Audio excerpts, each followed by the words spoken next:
Autolite and its 96,000 dealers bring you Mr. Cornell Wilde in a story taken from life. Tonight's presentation of Suspense.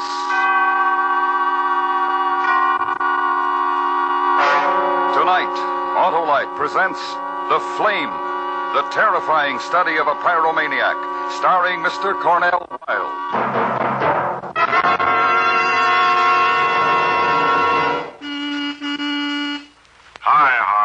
Well, strip my clutch. It's Oscar, the orating auto. Where are you going, Oscar? To see my Autolite spark plug dealer, Harlow. Winter's coming fast, and I want to be ready for it. And not a bit too soon for a change of oil and grease, antifreeze. And check those spark plugs, too. You said it, Johnny Plug Check. The spark plugs are the heart of your car's ignition system. If they're right, your chances of starting are better than ever, even in coldest weather. If they're not right, Harlow... Well, then, my curious car, your Autolite spark plug dealer will recommend ignition-engineered Autolite spark plugs to give you smoother performance, quick starts, and gas savings. Well, I'm off to visit my Autolite spark plug dealer, Harlow. Right, and friends, you should, too. You can quickly find his name by calling Western Union by number and asking for Operator 25. She'll tell you the name of your nearest Autolite spark plug dealer who's ready to winterize your car. And remember, from bumper to tail light, you're always right with Autolite. And now, with The Flame and the performance of Mr. Cornell Wilde, Autolite hopes once again to keep you in suspense.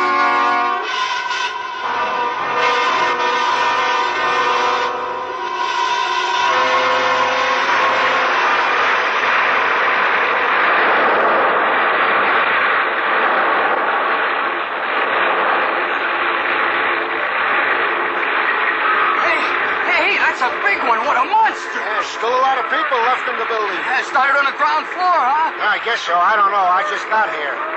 You know, mister? The first floor. What a mess. Wonder how it got started. Oh, some joker in bed with a lit cigarette. I probably fell asleep. No, that wasn't the way it started. Oh, wasn't it? Hey, you mean... It'd take more than a little cigarette to start a fire like that. But the whole apartment building's just about gone. Maybe the guy who owns the building started it, for the insurance and all. He didn't have anything to do with it. Hey, look at it burn with it. Makes kind of a pretty pattern against the sky, though, doesn't it? Pretty Hey, are you kidding? Hey, what are you doing? What? I said, what are you doing with that paper? Oh, I'm drawing. I'm drawing a picture of the fire.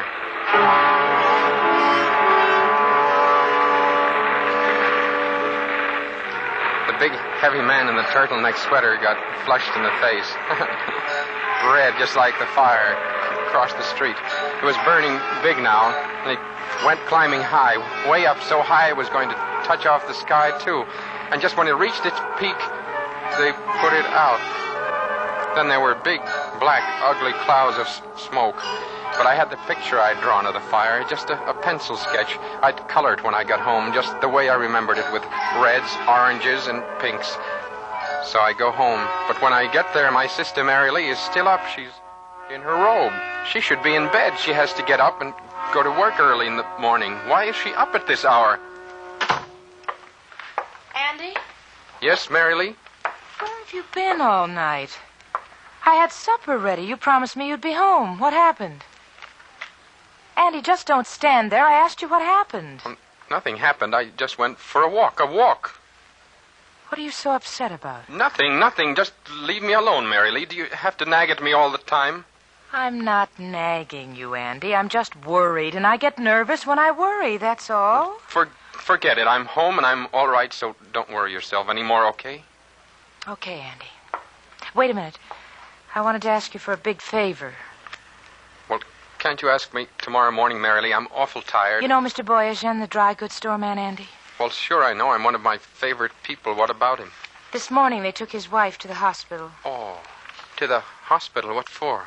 She's sick, very sick, Andy. Tonight on the way home from work, Mr. Boyajian stopped me and asked me if I'd talk to you about helping him. Well, help him out? Sure, I will, but how? Well, he may have to spend some time at the hospital with her. He doesn't have anybody he can leave in the shop to take care of it. He thought maybe you'd help him out, Andy. Well, that'd be all right with me, Mary Lee, but I don't know anything about the dry goods business. It isn't hard, Andy. I told him I thought you wouldn't mind at all. Besides, it'll give you a little something to do to keep you busy. You won't have to... Go ahead, say it. You won't have to roam the streets like a bum, just like Pa used to yell at me. All right, I like Mr. Boyajan, Mary. I'll watch his store for him.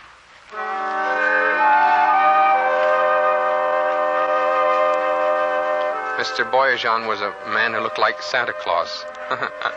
He had small eyes and big red cheeks. He laughed all the time, and when he laughed, his small eyes got big and they twinkled just like the stars. Or the flash of a flame when you strike a match and it suddenly flares up with colors and warmth, and you get a funny sensation in your stomach. That was Mr. Boyajan, the man who owned the dry goods store on Union Street. The following morning, Mr. Boyajan wasn't laughing, and there was no twinkle in his eyes. He looked sad sitting behind the counter.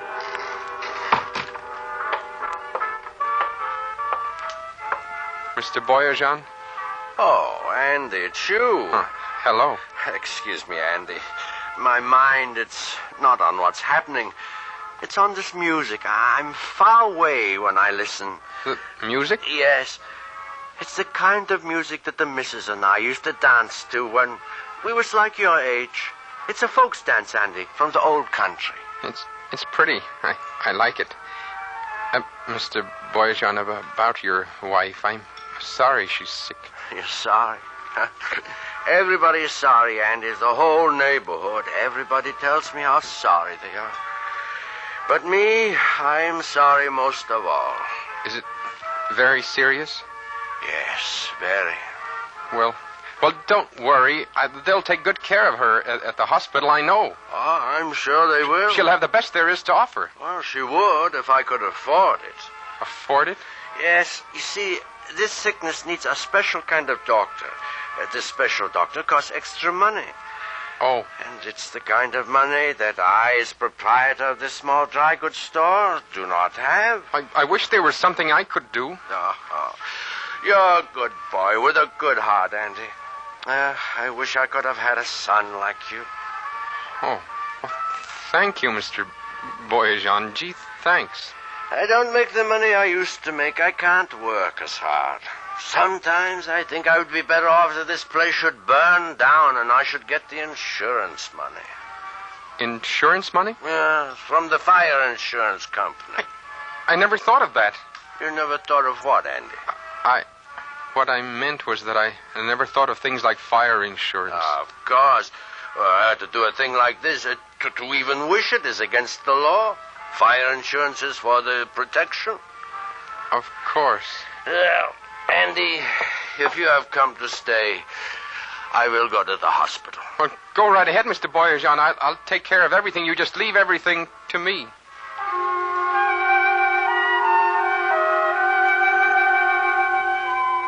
Mr. Boyajan looked so sad and tired as he walked out the door. Why did there have to be terrible things like this in the world? Why couldn't everything be beautiful and good? Beautiful and good like a nice big fire. Clean, warm, burning all the evil and hurt. It was so simple. I had to laugh. I decided I'd use the plumber's candle and the celluloid. That way all of the evidence would be destroyed and there'd be no way of investigating the claim. I started to get excited about it. I bought what I needed and went home. I got out Mary Lee's cake tin, went in my room and started to experiment.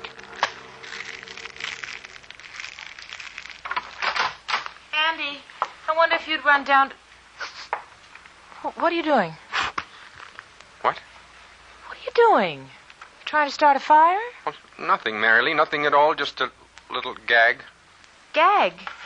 With my best cake tin. Oh, I'm sorry. Gag for what? Well, Needles and Needles. we had... Andy, you've been down at that pool room again, haven't you? So? Andy, what's the matter with you? Why aren't you like other men? What do you mean? I mean other fellows your age. They're out getting jobs, doing things. All you do is hang out at that pool room down by the Sound. Take walks at night. Draw pictures. What's wrong with my drawing pictures. Does it offend you? I don't know. I'm so disgusted I don't know anything. You're so right. You don't know anything. You're just like Pa. You look like him and you act like him. You don't know anything. You're just like Pa. Shut up. You get out of my room. Get out before I kill you.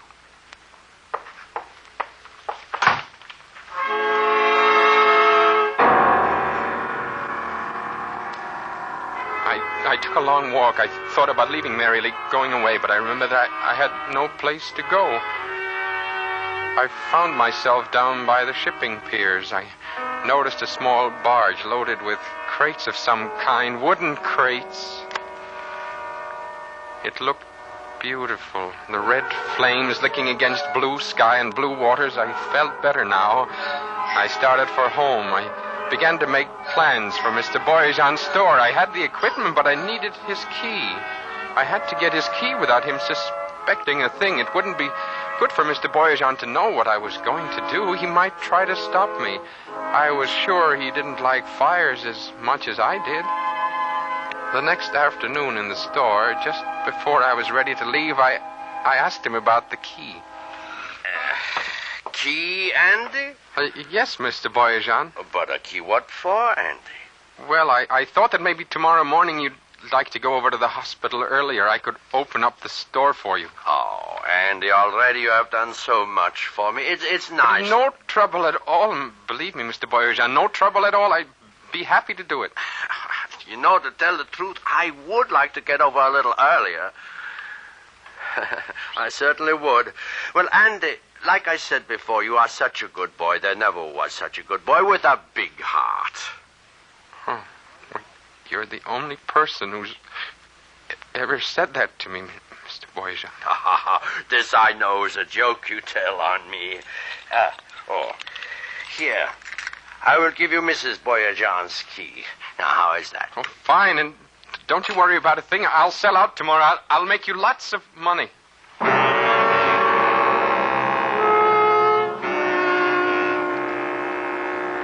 I joked with Mary Lee at dinner that night. It surprised her, but it put her in a good mood.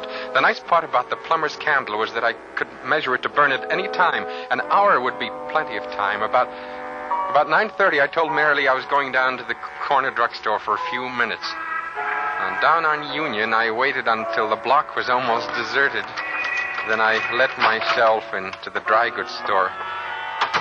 Mr. Boyajan had a crate of little girls' dresses he just received. It would be perfect tinder. I lined the strips of celluloid up and set the plumber's candle on top of the crate.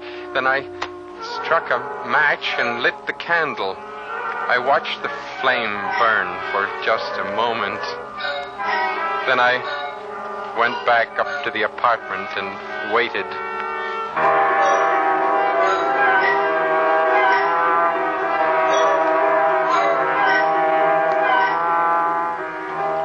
Mary Lee was darning some socks. I sat for almost an hour coloring my pictures, getting nervous. And when it was time, I asked Mary Lee to go get some ice cream with me. When we got down to the street... Mary Lee, look, it's a fire. What? Come on. What? Andy, I hate fires. I hope it's a false alarm. No, it's not false. Look, there's smoke, plenty of smoke. Hey, there it is, Mary Lee. There it is, right over there. Andy! Andy, it's Mr. Boyajan's dry goods store. Well, for heaven's sakes, what do you know, Mr. Boyajan's dry goods store? Oh, isn't that terrible? Poor Mr. Boyajan, he hasn't got enough trouble as it is. Don't feel sorry for him, Mary Lee. He's got insurance. I know, but how'd you know? Oh, we got to talking the other day. He told me about it. Hey, Andy, what do you say? Hot one, huh? Oh, hello, Needles. Yeah, real hot. Andy, who's that they're carrying out? The old man. Mr. Boyajan? Yeah, somebody said he was passing by on his way home. He saw the fire and rushed inside to try to put it out. Crazy thing to do. Is he? Oh, no. Look at those flames. Look up at the sky, would you? Just like a torch. Just like a torch. It's beautiful.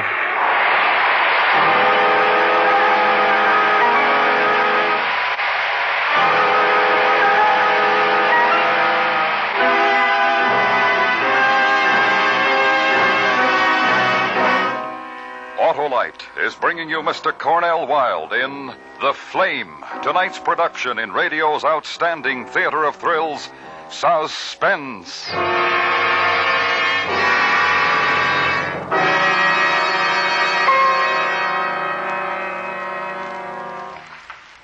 Harlow, I'm really set for cold weather now. Ah, winterized by your Autolite spark plug dealer, eh, Oscar? Yep. He changed my oil, grease, and put in antifreeze. And check those spark plugs, too. And that's important, Johnny Plug Check. When spark plugs are right, your chances of starting are better than ever in cold weather. And mine are really right, Harlow. My Autolite spark plug dealer replaced my worn-out spark plugs with world-famous Autolite spark plugs. For smoother performance, quick starts, and gas savings. Autolite spark plugs are ignition engineered and used as original factory equipment on many leading makes of our finest cars. So, friends, get your car winterized now. And check those spark plugs, too. Right, Johnny. And your neighborhood Autolite spark plug dealer is the only one with the exclusive Autolite plug check indicator to tell you instantly if your spark plugs are right for your type of driving. And he's the only one who can offer you a choice of standard or resistor type ignition-engineered Autolite spark plugs. Remember, from bumper to tail light, you're always right with Autolite. And now, Autolite brings back to our Hollywood soundstage Mr. Cornell Wilde in Elliot Lewis's production of The Flame, a dramatic report well calculated to keep you in suspense.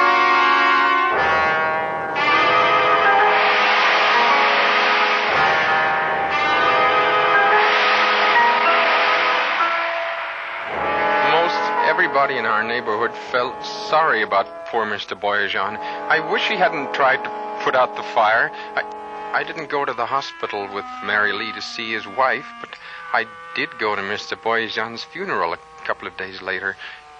He didn't look worried anymore. Instead, he looked very peaceful lying in his casket. I must admit I did feel some remorse, but the thing that bothered me most of all was the fact I hadn't been able to draw a picture of the fire. It was the following Friday night that I dropped into the pool room down near the Sound. Needles was all alone. Hi, Hotshot. Hi, Needles. Want to play some pool? Okay. Hey, where you been? I've seen you around since the funeral. Oh, here and there. Uh-huh. Hey, you shoot first, Andy. Okay. Hey, you know, that was tough about old man Boyajian, huh? Too bad. He shouldn't have tried to put it out. You know, at first I thought the old guy started it himself. You know, to collect the fire insurance dough. But I guess he didn't. Mrs. Boyajian will get the money, though, won't she? Oh, you never could tell. There were some fire insurance coppers around a couple of days ago asking questions. They'll investigate before they pay off.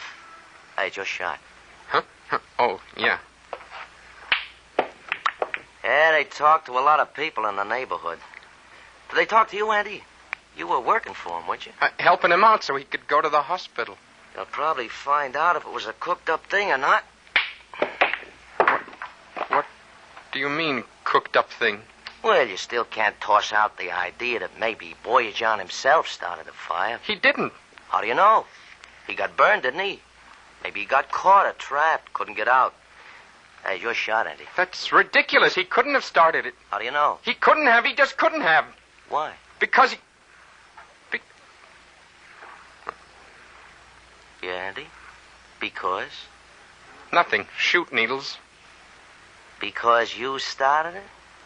Is that maybe why?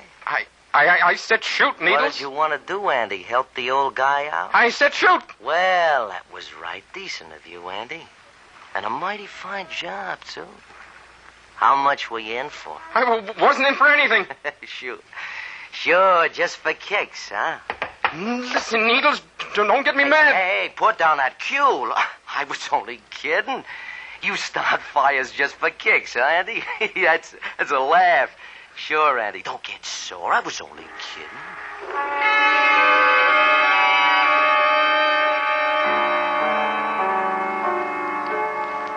Needles was the type of guy that got into all kinds of trouble. I wish he didn't get on my nerves so much. When I got home later and opened the door to the apartment, I suddenly got a funny feeling. I didn't know what it was, but I was sure it had something to do with the man who was sitting in the living room with my sister. And when she introduced him as Inspector Shapiro of the fire insurance company, I knew why I had the strange feeling in my stomach. He's investigating about the fire in Mr. Boyajian's store, Andy. Oh, Mr. Boyajian was one of my very best friends. I was very sorry about... I understand. I went to the funeral. Before we can pay Mrs. Boyajian the money she has coming, I have to make sure the fire wasn't started purposely. Purposely? He means somebody did it just to collect the money. Oh. So far, we haven't been able to learn how it was started. I see. Andy, the night of the fire, where were you? I can answer that, Inspector. He was right here in this room with me. I see. I remember. I was darning some socks, and Andy was drawing. Oh, and Mary Lee, he doesn't want to hear about that. He loves to draw. You want to be an artist? Well, no, I just like to draw. I see. You worked for Mr. Boyajian while his wife was in the hospital. At least that's what your sister told me. I did it to help him out, Inspector Shapiro. I didn't do it for the money. Did anyone come in while you were there? Someone who may have talked to him? Inspector Shapiro, if you're trying to prove that Mr. Boyajian started that fire himself, you're wrong. He wasn't that kind of man. I know he didn't start the fire. I guess you're a blind alley for us, too. I'd hoped you'd be able to shed some light on the case. I'm sorry, but believe me, Inspector, when I tell you Mr. Boyajian didn't start that fire, for one thing, would a man burn himself up in a fire he starts? That'd be a crazy thing to do, wouldn't it? Yes, Andy. Definitely a crazy thing to do.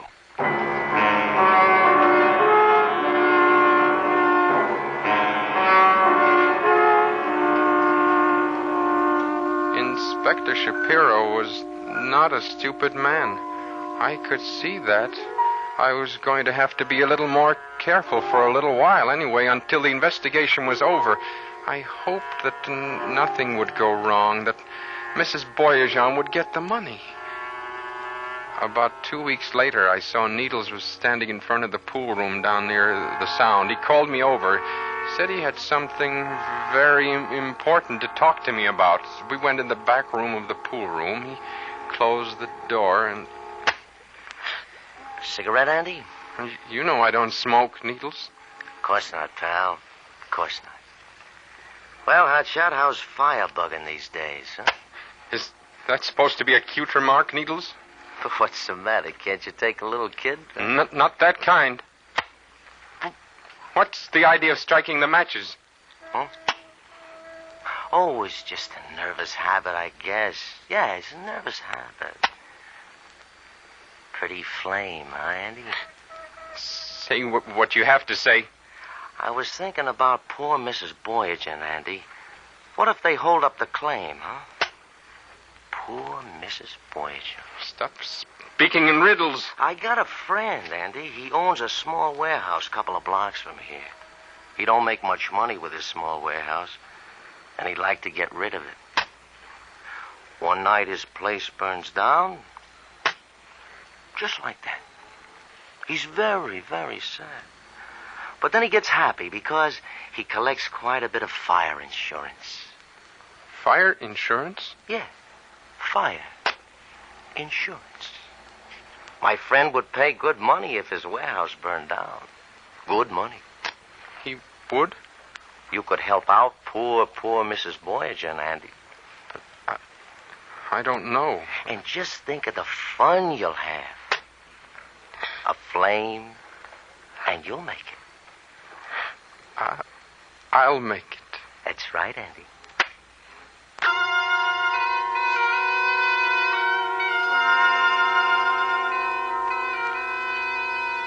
Next Friday night seemed like a very long way off.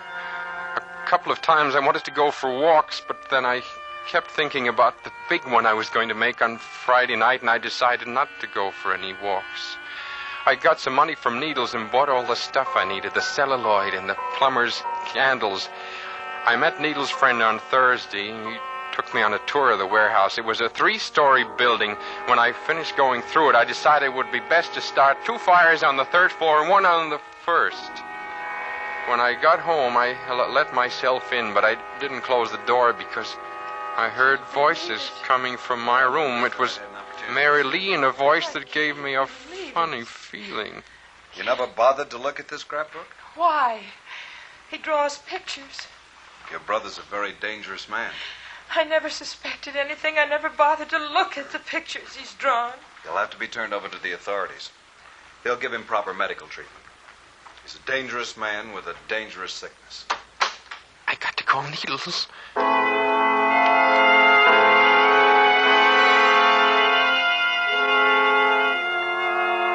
I had to act now and act fast. I called Needles and told him we had to burn his friend's warehouse tonight. Tomorrow night would be no good because I'd have to leave Seattle now. He didn't want to at first because we hadn't planned it that way, but then he finally agreed.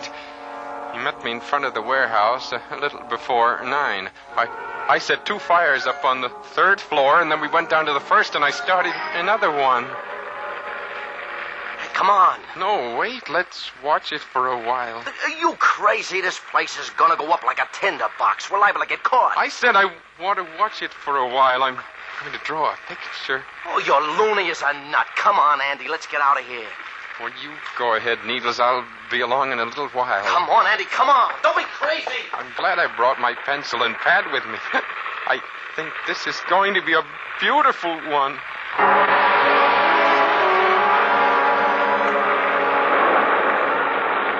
And it was. It had wonderful colors. The flames were all around me now. Not an awful lot of smoke here inside the building. Just flames. Beautiful colors. Just beautiful. Reds. Deep reds and blues, greens, yellows.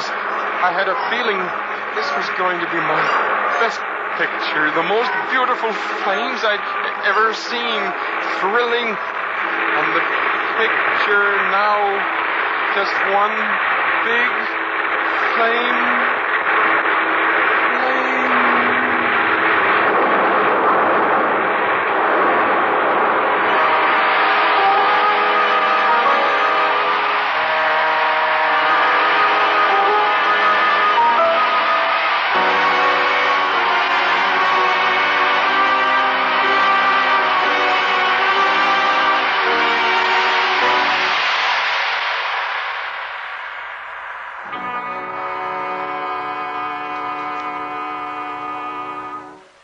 Suspense. Presented by Autolite. Tonight's star, Mr. Cornell Wilde. And here he is once again, Mr. Wilde. A splendid and convincing performance, Cornell. Well, thank you, Harlow, and thanks to Autolite. Yes, thanks to Autolite for many things. Smoother performance, quick starts, and gas savings. Harlow, you're wonderful. You always have something to say about Autolite. Well, of course, because Autolite makes over 400 products for cars, trucks, tractors, planes, and boats, including the world-famous Autolite Stay Full battery, automotive wire and cable, and many more. Well, no wonder you always have the right thing to say, Harlow. Cornell, from bumper to tail light, you're always right with Autolite.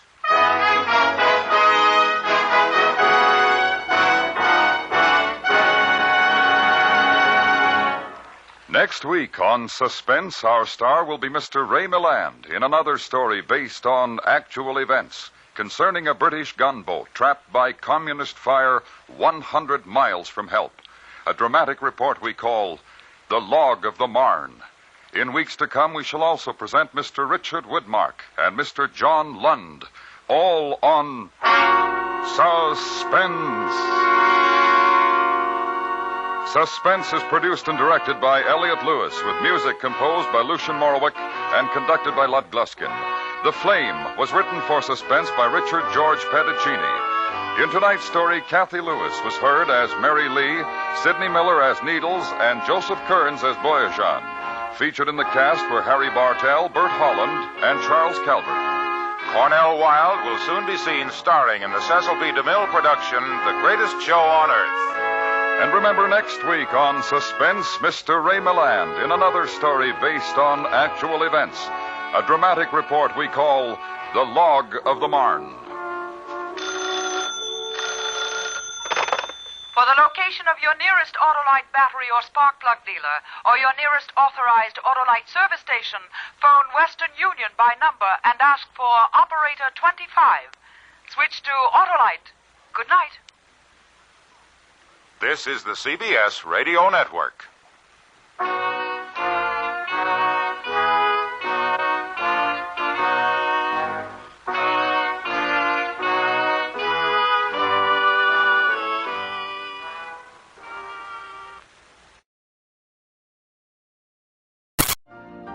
You've been listening to the OTR Gold Network. Find more classic radio at otrgold.com.